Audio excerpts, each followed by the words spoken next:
Olá, eu sou Mariana Jungmann e nós estamos de volta com as notícias que circularam hoje nos corredores do poder.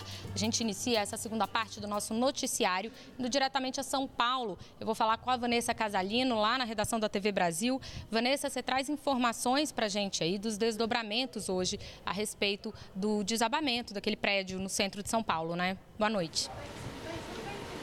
Sim, Mariana, boa noite para você, boa noite a todos. Vamos lá, um apanhado das informações, né?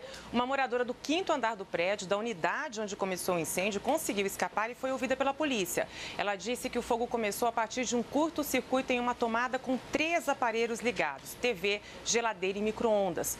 O secretário de Segurança Pública, Magno Alves, confirmou essa versão. 56 famílias que comprovadamente residiam na ocupação estão aptas a receber auxílio moradia, segundo o município. Ele vai ser pago pelo governo do estado no valor de R$ 1.200 no primeiro mês e R$ 400 a partir do segundo, durante 12 meses. Isso a partir de segunda-feira. Também a partir de segunda, o Ministério Público de São Paulo deve ouvir a secretária municipal de urbanismo, Heloísa Proença, e engenheiros da prefeitura. O MP pediu à secretaria que esclareça em 10 dias por que o prédio não foi interditado depois que um laudo técnico do município apontou a falta de condições mínimas de segurança contra incêndio. Também a partir de segunda, 5 equipes montadas pela prefeitura vão divulgar os critérios para dar início a vistorias em cerca de 70 imóveis públicos e particulares que estão ocupados irregularmente por mais de 5.000 famílias no centro de São Paulo. O prefeito Bruno Covas disse que essas ocupações poderão passar por reintegração se for verificado que a estrutura dos prédios está comprometida. O prefeito não descartou o uso de ajuda da Justiça e de força policial se houver risco ou resistência às desocupações. São Paulo tem hoje cerca de 200 ocupações, incluindo terrenos e viadutos, segundo a prefeitura. 70 estão no centro, Mariana. Agora, Vanessa, ainda tratando de assuntos relacionados à Prefeitura aí de São Paulo, mas não tendo mais a ver com esse desabamento, hoje a Justiça bloqueou bens aí do chefe de gabinete do prefeito Bruno Covas, né? Exatamente, Mariana. A Justiça mandou bloquear os bens deles. É o ex-secretário de Transportes também e atual chefe do gabinete do prefeito Bruno Covas, como você disse, Sérgio Aveleda. Ele foi presidente do metrô em 2010 e foi condenado por ter participado de fraudes na licitação para a construção da linha 5 Lilás do metrô. Nessa mesma decisão, a Justiça negou recurso em uma ação civil que condenou Aveleda e um grupo de empresas por formação de cartel no metrô. Nessa sentença, o ex-presidente do metrô havia sido condenado a perda de função pública, suspensão de direitos políticos pelo prazo de 5 anos, pagamento de multa e proibição de contratar com o poder público também por 5 anos. As empresas também sofreram restrições, como a proibição de contratar com o poder público também, além do pagamento de multas. Entre elas estão Galvão Engenharia, Mendes Júnior, Queiroz Galvão e OAS. Juntos, eles foram condenados a devolver quase 327 milhões de reais aos cofres públicos. Em nota, a defesa de Aveleda afirma que o ex-secretário é inocente e que vai recorrer da decisão, Mariana. Obrigada, Vanessa Casalino. Uma pequena correção, esse bloqueio de bens foi determinado ontem. Bom, a gente segue no nosso noticiário. Olha, hoje o escritório de advocacia que atende a filha do presidente Michel Temer, Maristela Temer, confirmou que ela prestou depoimento à Polícia Federal em São Paulo a respeito do caso que apura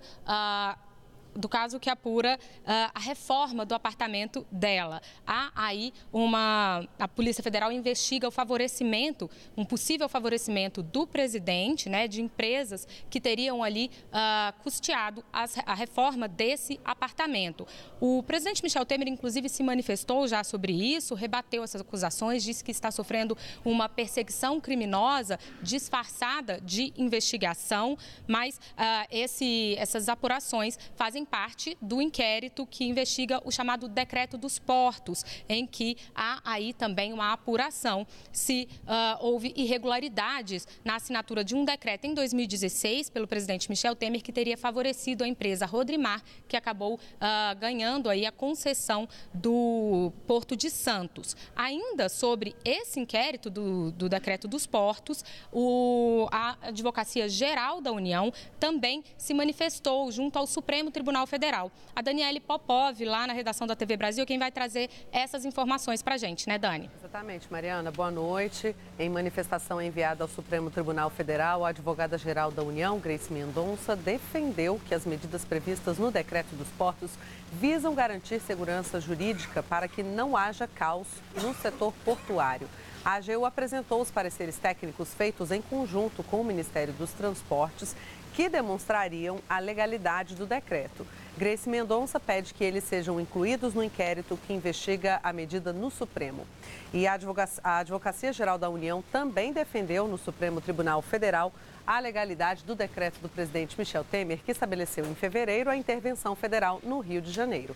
A manifestação foi motivada por uma ação direta de inconstitucionalidade, na qual o PSOL questiona a validade do decreto. Ao defender a medida, a AGU afirmou que a intervenção foi decretada com base na Constituição, diante da grave crise enfrentada pelo Rio. Segundo a AGU, ao assinar o decreto, o presidente Michel Temer exerceu sua competência constitucional para executar a intervenção federal. Sobre a atuação das Forças Armadas na intervenção, a AGU argumenta que o emprego das forças para a garantia da ordem interna não encontra obstáculo na Constituição. Pelo contrário, a Constituição autoriza expressamente sua utilização em caráter subsidiário, excepcional e temporário, segundo a Advocacia-Geral da União. Mariana. Obrigada, Daniele Popov. A gente volta, então, ao Rio de Janeiro, volta a falar com o Maurício de Almeida. Maurício, você tem informações para a gente aí sobre ações das Forças Armadas e desse sistema de intervenção aí no Rio hoje, né? Isso, Mariana. O Gabinete de Intervenção determinou que as 11 comunidades onde está sendo realizada uma operação das Forças Armadas, as polícias civil e militar, que essa operação vai ser por tempo indeterminado.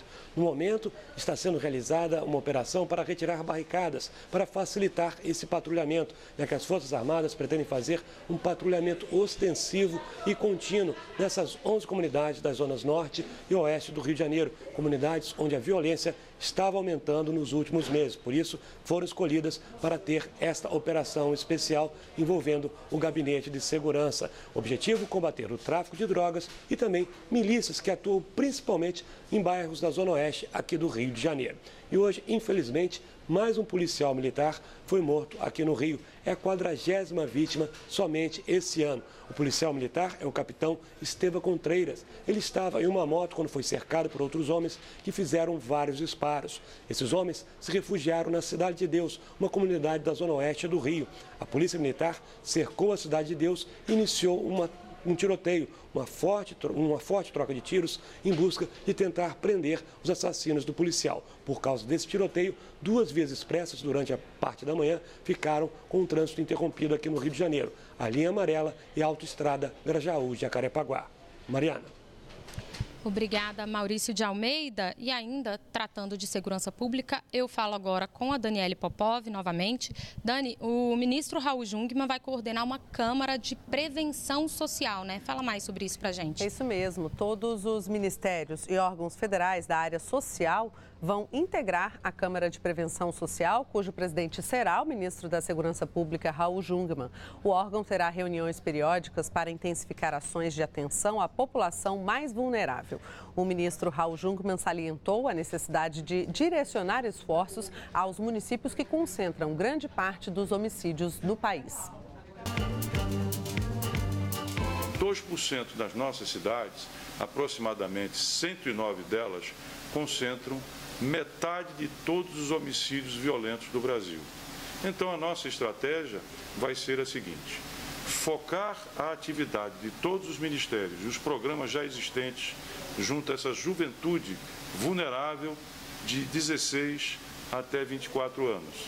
E, ao mesmo tempo, nesses territórios, nessas cidades, buscando identificá-los e contando com a participação das igrejas, das organizações sociais, dos sindicatos, que nós temos chamados aqui para conversar conosco. O ministro reafirmou que a ação com foco na juventude vai trazer redução da violência e dos homicídios. Mariana. Obrigada, Daniele Popov. E olha, a gente, antes de encerrar o jornal de hoje, vai trazer uma boa notícia, pelo menos aqui para a população do Distrito Federal.